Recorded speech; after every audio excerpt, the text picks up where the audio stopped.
Yep, they're really getting desperate, guys. U.S. District Judge Theodore Chang, federal judge in Maryland, and also an Obama bench appointee, has ruled that the Trump administration's efforts to shut down the U.S. Agency for International Development, aka USAID, were likely unconstitutional and has ordered it to ultimately reinstate the agency's lawful functions, meaning immediate restoration of email and computer access to all USAID employees, including those who were placed on administrative leave. Now, guys, this is after President Trump has ripped the agency for being run by a bunch of radical lunatics and spending millions of dollars on programs like Sesame Street for Iraq. So Judge Chang also had an issue with Elon Musk and his role in the Department of Government Efficiency. Administration lawyers insist that he holds no official role but is merely a special government employee. But for Chang, Elon Musk has already gone beyond the traditional role of White House advisors and, according to him, exercised significant authority throughout the federal government so as to basically bypass the duly appointed officers. So yeah, looks like Democrats are taking the fight right to the courts now. Now, apart from that, guys, they're making use of the mainstream media news allies and protesters who were allegedly paid to disturb Republican town halls. One story picked up by what I can only assume is a liberal news outlet is a Canadian rage room business that lets people metaphorically smash the trade tariffs and physically smash portraits of Trump, Elon Musk, and JD Vance. Rage Room, Halifax and Nova Scotia capital, announced on its website that until the tariffs come off, they understand you might have a little extra rage that you want to let out. And news outlets are actually picking this stuff up, guys. I mean, I wouldn't be surprised if CNN and MSNBC blew this up into headline news. But hey, at least you heard it here first, guys. Now, apart from this media hyping, there are also the protests that are happening in Republican town halls. Representative Lauren Boebert, she warned her colleagues that demonstrations were getting worse and more intense as the weeks dragged on. In fact, she said some opponents of Republicans in Congress are coming to her home and harassing her children. Johnson and Trump have dismissed the chaos caused by the town hall protests as the work of paid demonstrators. In fact, that's what people are saying with Senator Bernie Sanders and Congresswoman Alexandria Ocasio-Cortez holding these fighting oligarchy rallies out of the West. Because apparently they're advising supporters to mask up to participate, but it's for an outdoor event in 2025. So people are saying they don't want the paid attendees found out. That's why they want them to be masked up. We're really getting into it on this one, guys, so stay tuned. Now, first, really, this ridiculous last-minute ruling from Judge Chang saying that Trump and Elon Musk's dismantling of the USAID was unconstitutional. Check it out. Law professor Kim Whaley joined me now with more on this breaking story. All right, Catherine, what do we know?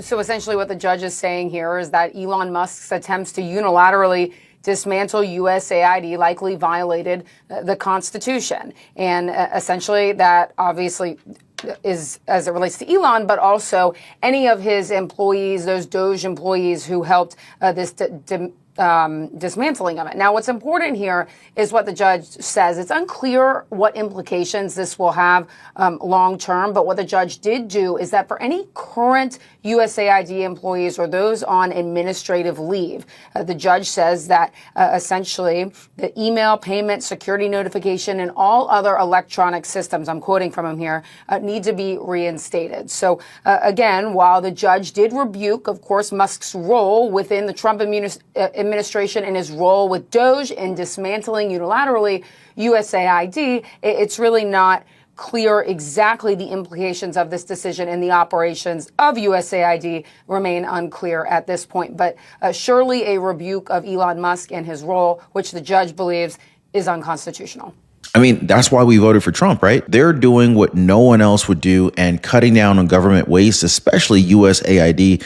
It's a big job, so it needs two leaders. Plus, they're so transparent about it all. And yet, Obama appointee Judge Theodore Chang ruled that Doge's efforts to shut down USAID on an accelerated basis, including its apparent decision to permanently close USAID headquarters without the approval of duly appointed USAID officer, likely violated the United States Constitution in multiple ways. He said that these actions not only harmed the plaintiffs, which were the fired federal employees, but also the public interest because they deprived the public's elected representatives in Congress of their constitutional authority to decide whether, when, and how to close down an agency created by Congress. But again, isn't this why we voted for Trump in the first place? In fact, Republicans argue that USAID is wasteful. It promotes liberal agendas and should be enfolded into the State Department. The Trump administration said that it will eliminate 5,800 to 6,200 multi-year USAID contract awards for a cut of $54 billion.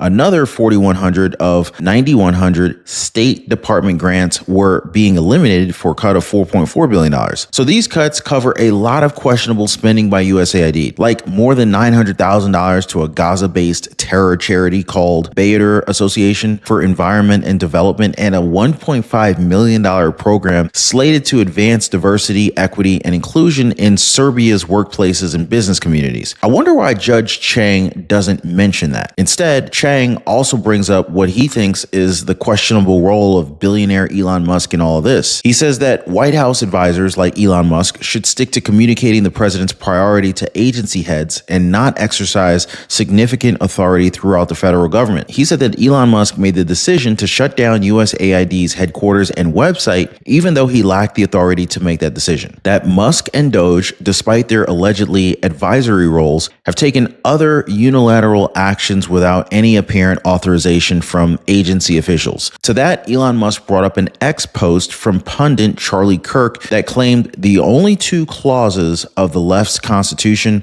were "thou shalt have open borders" and "all American money will be sent abroad." And with Judge Chang being an Obama appointee, his 220 million X followers would tend to agree. So what do you guys think? Drop a quick yes in the comments down below. Hit the like button if I'm making sense to you guys so far. And if you haven't already, do subscribe to the channel, turn on notifications so you can get more discussions like this one. All right, so more signs of Democrats' desperation. Liberal news outlets picking up stories like Trump rage rooms in Canada. I know, it's crazy. Watch this. Some might call it a smashing good time. A nationwide surge in frustration over Trump's tariffs on Canada has sparked a new idea at a rage room in Halifax.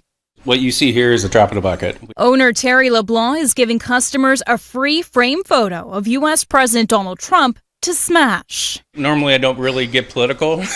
However, I feel with everything going on in the world and what's happening these days, I feel like this is needed. The Rage Room provides a safe space to blow off steam by breaking electronic and household items. We're entertainment first, and if you get a little stress relief out of it while you're here, then it wins both ways. And people are having fun. Well, I have a little souvenir that I'm actually going to keep. Just hang it up, you know, March break stuff. Sorry, Donald. It's kind of freeing. It's very nice. It's almost therapeutic. It was great. I loved it. So I showed this to my uncle. He said it's news network reporting on adults having a hissy fit. Must be a slow day in the office. Me, I personally think that they'll make even more money if they had pictures of Justin Trudeau. You know what I mean? Well, guys, the great wealth transfer is in full effect. Our freedoms are being stolen, guys.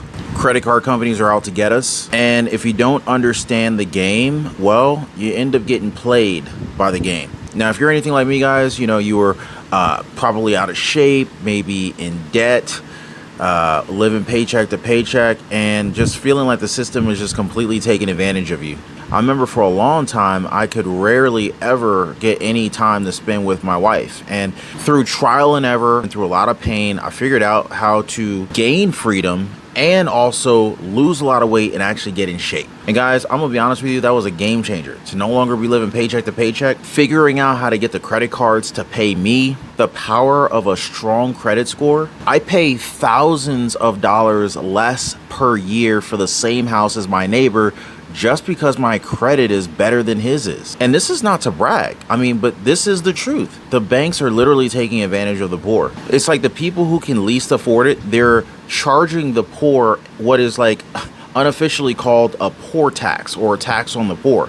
I mean, I'm now at a point where, you know, like Number one, I don't pay for credit cards. In fact, credit card companies pay me to use their cards. And I figured out how to build a lifestyle that is just ultimately very, very healthy. I lost a tremendous amount of weight and I put on a lot of muscle. But when I was struggling, I wish I knew people who knew these things. So anyway, I decided to create a community of like-minded people who are also interested, just like me, in living better. So if you guys want to join my community, it's called the Liberty Pursuit Network. It is brand new. Come on over. I'd love to have you guys and join like-minded people. Be positively motivated by others who are also on the same pursuit. So I'm going to leave a link for you guys so you can join me over on the Life Pursuit Network in the description down below this video. So check it out, guys, and let's not be a victim of this great wealth transfer that is taking place right now. But yeah, it just goes to show the lengths that these people will go to paint Trump and Elon Musk in a bad light. I mean, seriously. In one part of the segment, they had a 14-year-old boy placing a framed picture of Trump on a table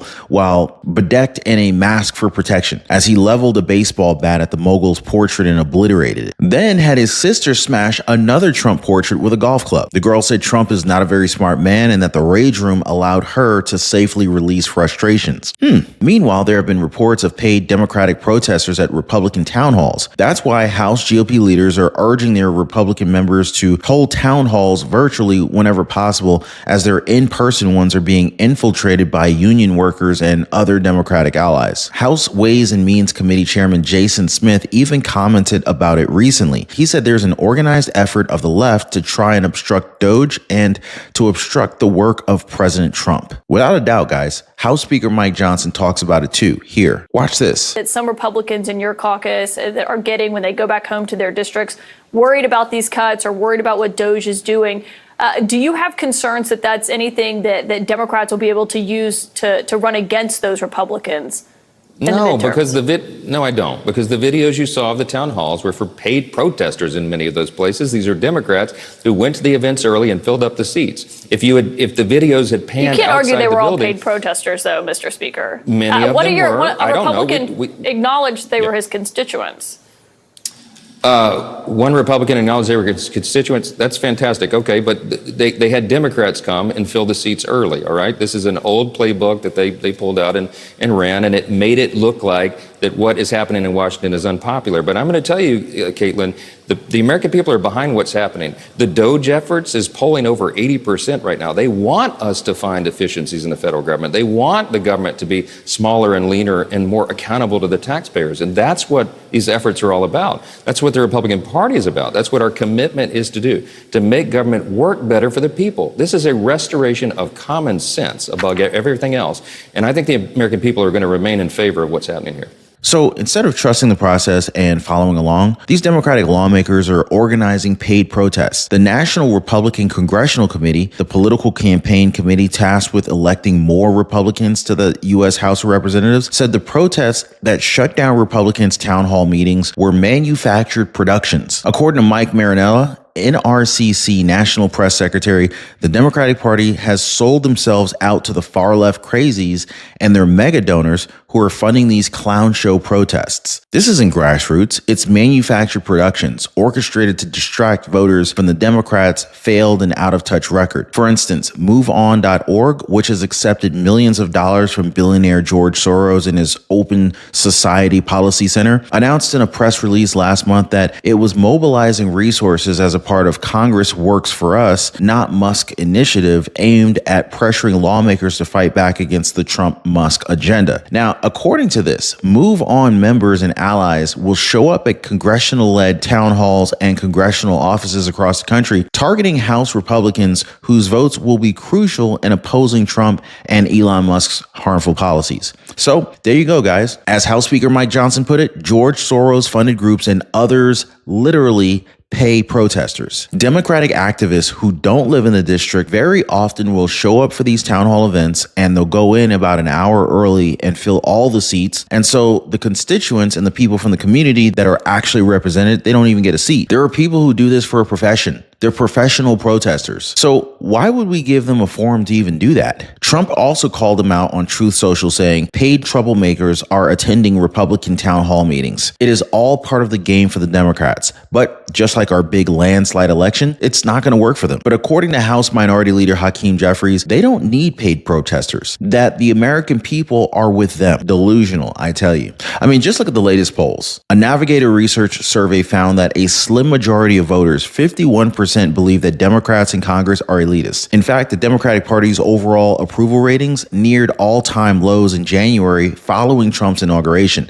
So yeah, I think they're gathering all the help that they can get here. I mean, just look at the joke with these fighting oligarchy rallies by Senator Bernie Sanders and squad Congresswoman Alexandria Ocasio-Cortez. So they're actually advising supporters to mask up to participate. 5 years after the COVID-19 pandemic, guys, their RSVP for the event in Denver and Las Vegas even included guidance that masks are advised for all attendees of this event. Conservative podcaster Stephen L. Milley, he brought it up about the Denver event, and it got a lot of people wondering why masks would be advised for an outdoor event held in 2025. One top comment said Sanders and AOC were still trying the COVID panic politics. Another creator asked, was this from the year 2020? The third one really hit it on the head for me. They don't want the paid attendees found out. I mean, it makes sense, right? If we see these so-called rally goers' faces, then it would be easier to identify paid protesters. And we've already confirmed that some liberal groups are already doing this,